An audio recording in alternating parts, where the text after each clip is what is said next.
പ്രിയപ്പെട്ടവരെ, ഇന്നത്തെ തിരുവചന ചിന്തയിലേക്ക് നിങ്ങളെ എല്ലാവരെയും വീണ്ടും വരുന്നവനായ ക്രിസ്തു യേശുവിൻ്റെ അതിമാധുര്യമുള്ള നാമത്തിൽ ഞാൻ സ്വാഗതം ചെയ്യുന്നു. ഇന്നത്തെ ചിന്തയ്ക്ക് ആധാരമായി ഞാൻ എടുത്തിരിക്കുന്ന വേദഭാഗം യോഹന്നാൻ്റെ സുവിശേഷം 4-ാമത്തെ അധ്യായം, അതിൻ്റെ 4 മുതൽ താഴേക്കുള്ള വാക്യങ്ങളാണ്. ഏറെ സുപരിചിതമായിട്ടുള്ള വാക്യങ്ങളായതുകൊണ്ട് തന്നെ എല്ലാ വാക്യങ്ങളും ഞാൻ വായിക്കുവാൻ ആഗ്രഹിക്കുന്നില്ല. നിങ്ങളുടെ ബൈബിൾ നിങ്ങളോടൊപ്പം ഉണ്ടെങ്കിൽ ദയവായി ഈ വാക്യങ്ങളിലൂടെ നിങ്ങളുടെ കണ്ണുകൾ ഓടിക്കുവാൻ ഞാൻ അപേക്ഷിക്കുന്നു. കർത്താവിൽ ഞാൻ നിങ്ങളോട് ഓർമ്മിപ്പിക്കുന്നു. നമുക്ക് വായിക്കാം.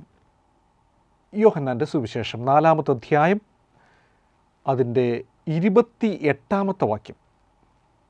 അനന്തരം സ്ത്രീ പാത്രം വെച്ചിട്ട് പട്ടണത്തിൽ ചെന്ന് ജനങ്ങളോട്, ഞാൻ ചെയ്തത് ഒക്കെയും എന്നോട് പറഞ്ഞ മനുഷ്യനെ വന്ന് കാൺമീൻ. യോഹന്നാൻ്റെ സുവിശേഷം 4-ാമത്തെ അധ്യായം 28-ാമത്തെ വാക്യം. പ്രിയ സുഹൃത്തുക്കളെ, പ്രിയപ്പെട്ടവരെ, നമ്മുടെ ജീവിതത്തിലെ ഏറ്റവും വേദനാജനകമായിട്ടുള്ള ഒരു കാര്യം എന്താണെന്നറിയാമോ? ഒറ്റയ്ക്കായി പോകുക എന്നുള്ളതാണ്. ആൾക്കൂട്ടത്തിൽ നമ്മൾ തനിയെ ആയി പോകുക. എന്നെ മനസ്സിലാക്കുവാൻ ആളുകളില്ലാതെ പോകുക. നമ്മളെ അംഗീകരിക്കുവാൻ ആളുകളില്ലാതെ പോകുക. നമ്മളെ ഒന്ന് അന്വേഷിക്കുവാൻ ആളുകളില്ലാതെ പോകുക. ഇത്തരത്തിലുള്ള അവസ്ഥ നമ്മൾ എപ്പോഴെങ്കിലും അനുഭവിച്ചിട്ടുണ്ടോ? നമ്മൾ കടന്നുപോയിട്ടുണ്ടോ ഈ അവസ്ഥയിലൂടെ? ആരുമില്ല എന്ന് ചിന്തിച്ചതായിട്ടുള്ള അവസ്ഥകളിലൂടെ ഞാനും നിങ്ങളും എപ്പോഴെങ്കിലും കടന്നുപോയിട്ടുണ്ടോ എന്ന് ചിന്തിക്കുവാൻ ഞാൻ ഈ സമയത്ത് ആഗ്രഹിക്കുകയാണ്. പക്ഷേ യഥാർത്ഥത്തിൽ നമുക്കാരുമില്ല എന്ന് തോന്നുന്ന ആ ഒരു സാഹചര്യം അത് യാഥാർത്ഥ്യമല്ല. കാരണം ആരില്ലെങ്കിലും ഒരു വ്യക്തി നമ്മളോടുകൂടെ ഉണ്ടാകും. നമ്മെ അന്വേഷിക്കുന്ന, നമ്മെ അംഗീകരിക്കുന്ന, നമ്മെ കണ്ടുമുട്ടുവാൻ ആഗ്രഹിക്കുന്ന, നാമുമായി എപ്പോഴും ബന്ധപ്പെടുവാൻ, ബന്ധത്തിൽ ഏർപ്പെട്ട് മുന്നോട്ട് പോകുവാൻ, നമ്മളോടൊപ്പം നടക്കുവാൻ ആഗ്രഹിക്കുന്ന ഒരു വ്യക്തി, അതെ, കർത്താവായ യേശു ക്രിസ്തു.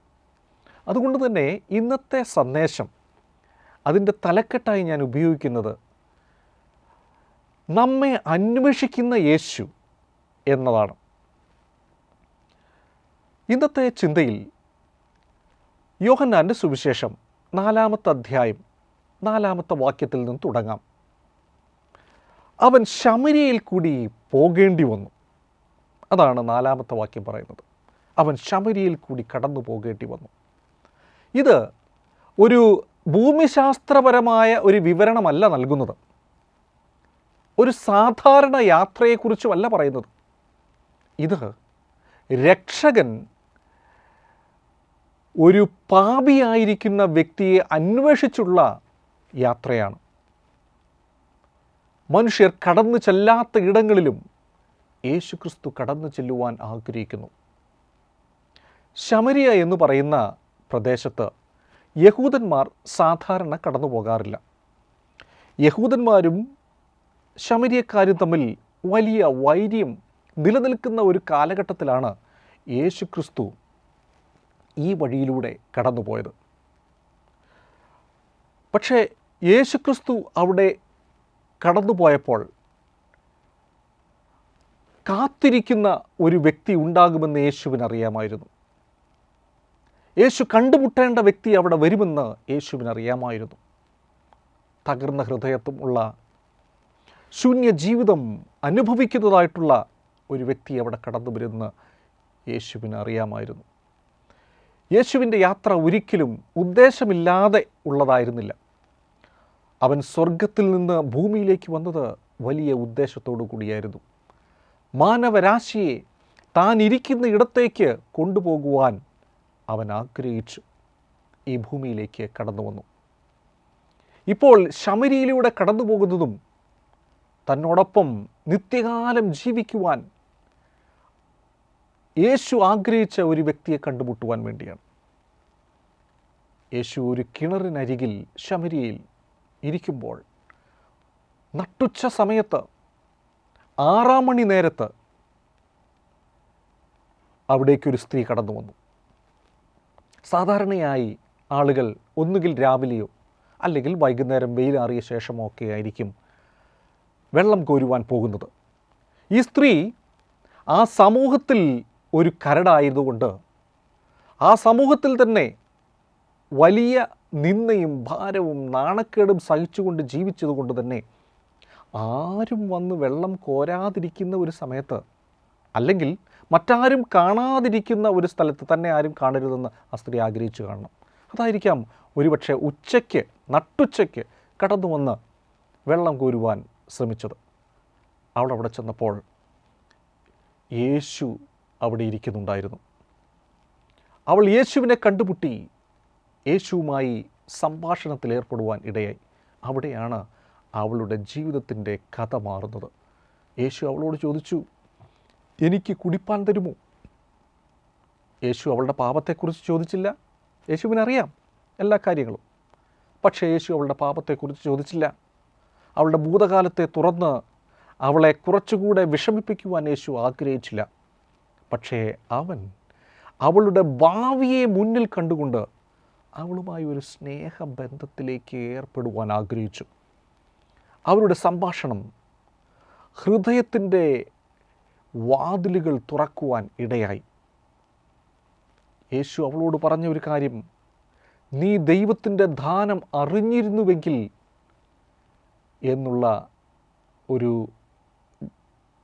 വാക്ക്, എന്നുള്ള ഒരു ആഗ്രഹം യേശു പ്രകടിപ്പിച്ചു.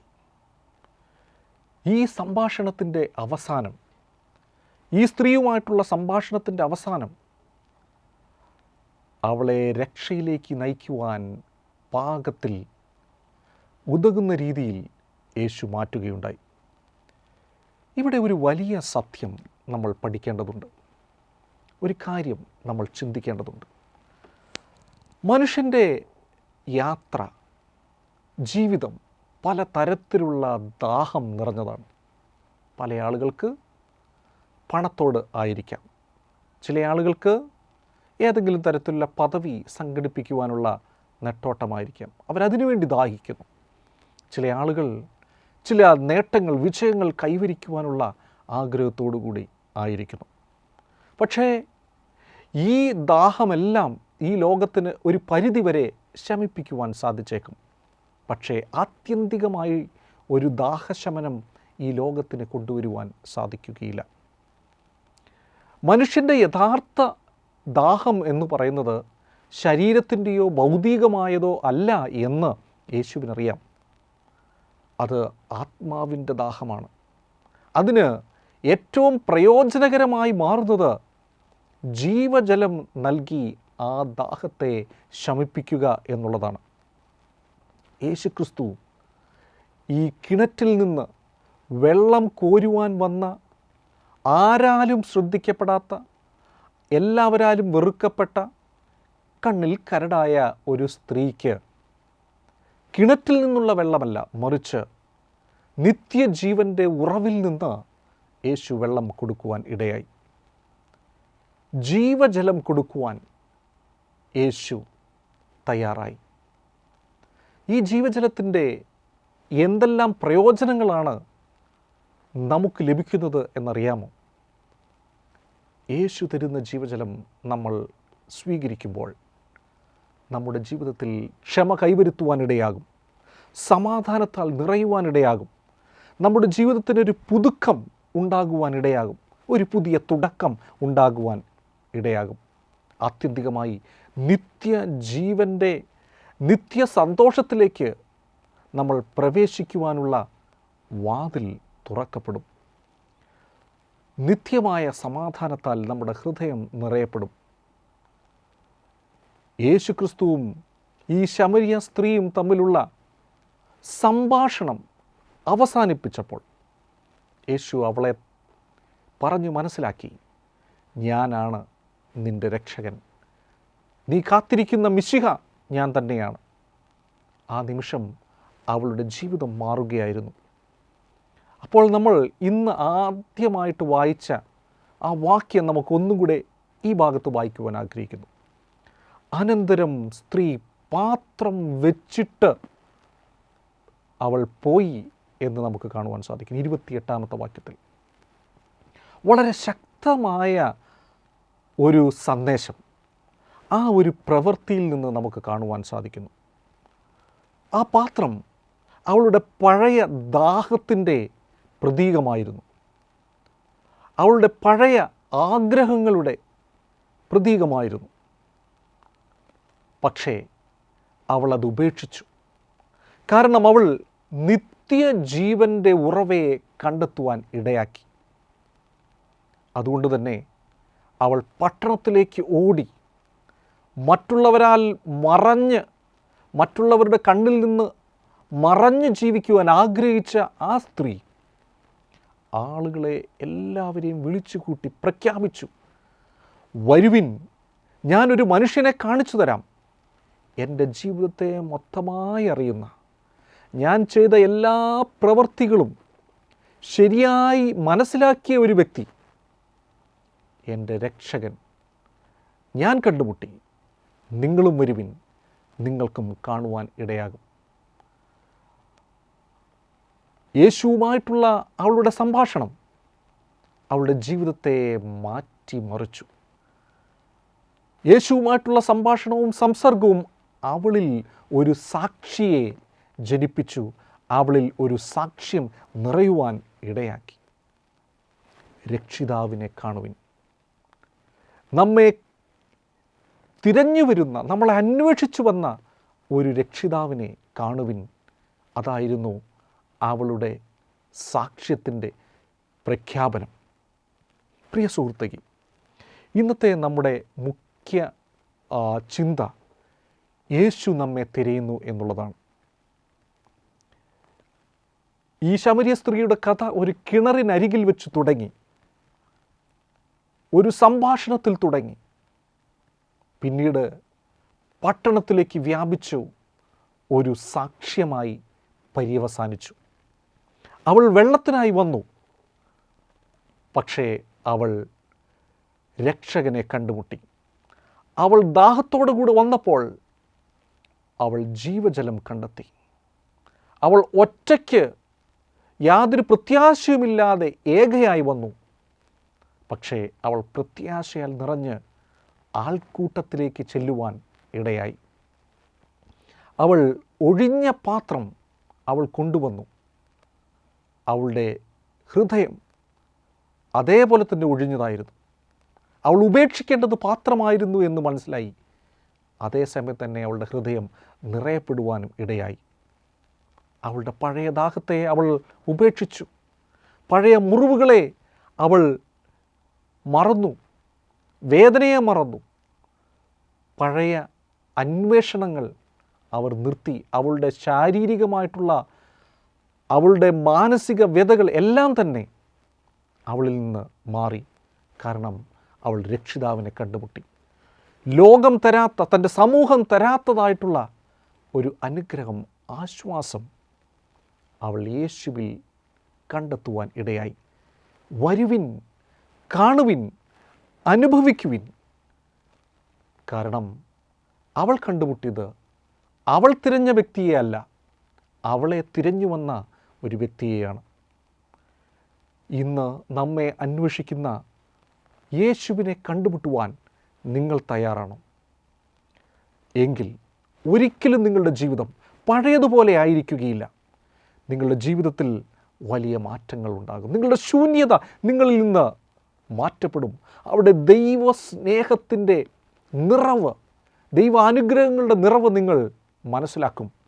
നിങ്ങളുടെ മുറിവുകൾ അത് മറയ്ക്കപ്പെടും. നിങ്ങളുടെ കഥ ഒന്നാകെ മാറും. നിങ്ങളുടെ പഴയ ജീവിതം മാറും. അതിൻ്റെ ഓർമ്മകൾ പോലും നിങ്ങളിൽ നിന്ന് അന്യമാകും. പുതിയ പ്രത്യാശയാൽ നിങ്ങൾ നിറയപ്പെടും. പ്രിയ സുഹൃത്തേ, പ്രിയപ്പെട്ടവരെ, യേശു ഇന്നും ആളുകളെ കാണുവാൻ കണ്ടുമുട്ടുവാൻ ആഗ്രഹിച്ച് നമ്മുടെ ഓരോ വഴിത്തരകളിലും നിൽക്കുന്നുണ്ട്. ചിലപ്പോൾ നമ്മൾ ദാഹിച്ചിരിക്കുമ്പോൾ, നമ്മൾ ക്ഷീണിച്ചിരിക്കുമ്പോൾ, നമ്മൾ ഒറ്റപ്പെട്ടിരിക്കുമ്പോൾ യേശു നിങ്ങളെ കണ്ടുമുട്ടുവാൻ ആഗ്രഹിക്കുന്നു. യേശുവിനെ കാണുവാൻ നിങ്ങളുടെ മനസ്സ് ആഗ്രഹിക്കുന്നുണ്ടെങ്കിൽ, ഒരിക്കലെങ്കിലും നിങ്ങൾക്ക് ഒരു രക്ഷകൻ്റെ ആവശ്യകത നിങ്ങൾ തിരിച്ചറിയുന്നുവെങ്കിൽ, നിങ്ങൾ ഒരിക്കലും നിങ്ങളുടെ ജീവിതത്തിന് മാറ്റമില്ലാതെ പോകുകയില്ല. കാരണം ഈ ലോകത്തെ സൃഷ്ടിച്ച ദൈവത്തിന് നിങ്ങളുടെ ഹൃദയത്തെ പുതുതായി സൃഷ്ടിക്കുവാൻ, നിങ്ങളുടെ ജീവിതത്തെ പുതുതായി കെട്ടിപ്പടുക്കുവാൻ സാധിക്കും. നിങ്ങളുടെ സാധാരണ നിമിഷങ്ങളിൽ അവൻ നിങ്ങളെ കാണുവാൻ വരും. നിങ്ങളുടെ ശൂന്യതയുമായി യേശു ക്രിസ്തുവിൻ്റെ അടുക്കിലേക്ക് വരൂ. നിങ്ങളുടെ ഒഴിഞ്ഞ പാത്രവുമായി, നിങ്ങളാകുന്ന ഒഴിഞ്ഞ പാത്രവുമായി യേശുവിൻ്റെ അടുക്കിലേക്ക് വരും. നിങ്ങളുടെ കണ്ണീരുമായി യേശുവിൻ്റെ അടുക്കിലേക്ക് വരും. നിങ്ങളുടെ പരാജയവുമായി യേശുവിൻ്റെ അടുക്കിലേക്ക് വരൂ. അവൻ നിങ്ങളുടെ ദാഹത്തെ തീർക്കും. നിങ്ങളുടെ മുറിവിനെ അവൻ വെച്ച് കിട്ടും. നിങ്ങളുടെ ജീവിതത്തെ അവൻ മാറ്റുവാനിടയാകും. നമ്മുടെ ജീവിതത്തെ കർത്താവിൻ്റെ മുമ്പിൽ സമർപ്പിച്ച് പ്രാർത്ഥനയോടുകൂടെ നമുക്ക് നമ്മുടെ ഈ ജീവിതം തുടരാം. ഞങ്ങളുടെ കർത്താവായ യേശുവേ, ഞങ്ങളുടെ ഹൃദയത്തിലെ ശൂന്യത മാറ്റണമേ എന്ന് നമുക്ക് കർത്താവിനോട് അപേക്ഷിക്കാം. ഞങ്ങളുടെ ആത്മീയ ദാഹം മാറ്റുവാനുള്ള ജീവൻ്റെ ജലം അങ്ങയിൽ നിന്ന് ഞങ്ങളിലേക്ക് ഒഴുക്കണമേ എന്ന് നമുക്ക് പ്രാർത്ഥിക്കുവാൻ ഇടയാകട്ടെ. അവസാനം നമ്മളെ അന്വേഷിച്ച് നമ്മളെ കണ്ടെത്തിയ ആ രക്ഷകൻ്റെ സാക്ഷികളായി മാറുവാൻ നമുക്ക് സാഹചര്യം ഒരുങ്ങട്ടെ. ഇന്നത്തെ ചിന്ത നിങ്ങൾക്ക് പ്രയോജനകരമായി എന്ന് ഞാൻ കർത്താവിൽ വിശ്വസിക്കുന്നു. അടുത്ത ചിന്തയുമായി നിങ്ങളുടെ മുമ്പിൽ വരുന്നതുവരെ കർത്താവിൻ്റെ ധന്യമായ സാന്നിധ്യം നിങ്ങളെ എല്ലാവരെയും വഴി നടത്തുമാറാകട്ടെ എന്ന് ഞാൻ പ്രാർത്ഥിക്കുന്നു, ഞാൻ ആശംസിക്കുന്നു, ഞാൻ എപ്പോഴും കർത്താവിൽ പ്രത്യാശിക്കുന്നു.